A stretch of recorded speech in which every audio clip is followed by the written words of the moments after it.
آئیے آج مہربانی کی ایک کہانی سنتے ہیں، لیکن ایک بالکل الگ زاویے سے۔ یہ کہانی اس کی زبانی ہے جس کے پاس الفاظ تو نہیں تھے مگر احساسات کی گہرائی بہت تھی۔ میں صحرا کی تپتی دھوپ میں تھا، جہاں تک نظر جاتی بس ریت ہی ریت تھی۔ میری ساری طاقت ختم ہو چکی تھی اور امید وہ بھی دم توڑ رہی تھی۔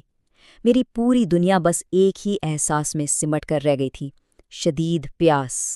دیکھیں، مہربانی صرف کوئی کام کر دینا نہیں ہے، یہ ایک احساس ہے، اور اسے پوری طرح سمجھنے کے لیے ہمیں دنیا کو کسی اور کی نظر سے دیکھنا پڑتا ہے۔ میری دنیا بس پیاس تھی، اوپر سورج جیسے آگ برسا رہا تھا اور چاروں طرف ایک عجیب سی خاموشی جو بوجھ بن گئی تھی۔ ایسا لگتا تھا جیسے حلق میں کانٹے چبھ رہے ہوں، ہر سانس لینا بھی ایک عذاب تھا۔ تو بس میں نے گھٹنے ٹیک دیے، بس انتظار کرتا رہا، اور میری ہمت وہ بھی جواب دے گئی۔ زندگی لمحہ بے لمحہ جیسے ختم ہو رہی تھی۔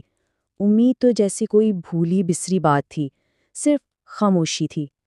اور پھر اس گہری مکمل مایوسی میں کچھ بدلا۔ دور افق پر ایک سایہ سا نظر آیا۔ میری مایوسی کی جگہ ایک تجسس نے لے لی۔ یہ کیا تھا؟ ایک عجیب سی مخلوق، 2 ٹانگوں پر چلنے والی۔ میں نے پہلے کبھی ایسا کچھ نہیں دیکھا تھا۔ بہت چھوٹا سا تھا، شاید ایک لڑکا۔ وہ میری طرف بڑھنے لگا، مجھ میں تو اتنی بھی ہمت نہیں تھی کہ میں ہل سکوں۔ پھر وہ اچانک مڑا اور چلا گیا۔ امید کی جو ایک ننھی سی چنگاری تھی وہ بھی بجھ گئی۔ لیکن ارے، وہ تو واپس آ گیا، اور اس بار اس کے ہاتھ میں کچھ تھا، ایک بھاری سی بالٹی۔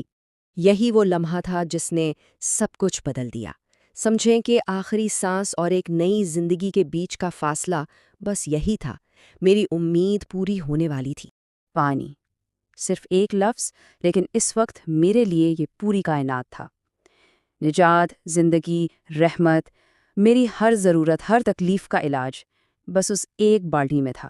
میں نے پیا اور پیتا ہی چلا گیا۔ میں تب تک پیتا رہا جب تک وہ بالٹی بالکل خالی نہیں ہو گئی، اور پھر وہ جو میرے حلق میں آگ لگی ہوئی تھی وہ اذیت سب ختم۔ اس کی جگہ ایک گہرے ٹھنڈے سکون نے لے لی، ایک ایسا سکون جسے الفاظ میں بیان نہیں کیا جا سکتا۔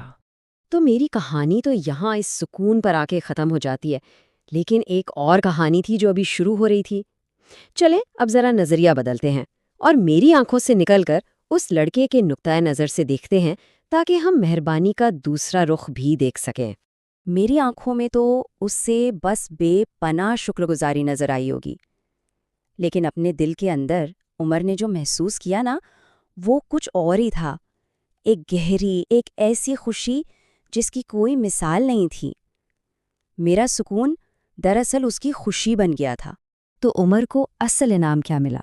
کوئی سونا یا تعریف نہیں ملی، یہ ایک احساس تھا، جیسے اس کے دل میں ایک آواز گونج رہی ہو، ایک روحانی اطمینان کہ اس کے اس چھوٹے سے کام نے خالق کو خوش کر دیا ہے، اور یہی تو خوشی کی سب سے خالص شکل ہے۔ اور یہ پورا واقعہ ایک بہت سادہ لیکن گہری حقیقت کو سامنے لاتا ہے کہ اللہ اپنی مخلوق پر مہربانی کرنے والوں سے محبت کرتا ہے۔ یہی وہ اصول ہے جو ہر جاندار کو ایک دوسرے سے جوڑتا ہے۔ دیکھیں، یہاں سب سے اہم بات یہ ہے کہ ضروری نہیں کہ عمل بہت بڑا ہو تو انعام بھی بڑا ہوگا۔ عمر کا عمل تو بہت چھوٹا سا تھا، صرف ایک بالٹی پانی، لیکن اس کا اثر مجھ پر اور خود اس کے دل پر وہ بے حساب تھا۔ یہ کہانی ہمیں ایک سوچ کے ساتھ چھوڑ جاتی ہے۔ پیاس صرف پانی کی تو نہیں ہوتی کبھی یہ ہمدردی کی پیاس ہوتی ہے، کبھی مدد کی یا کسی سے تعلق کی۔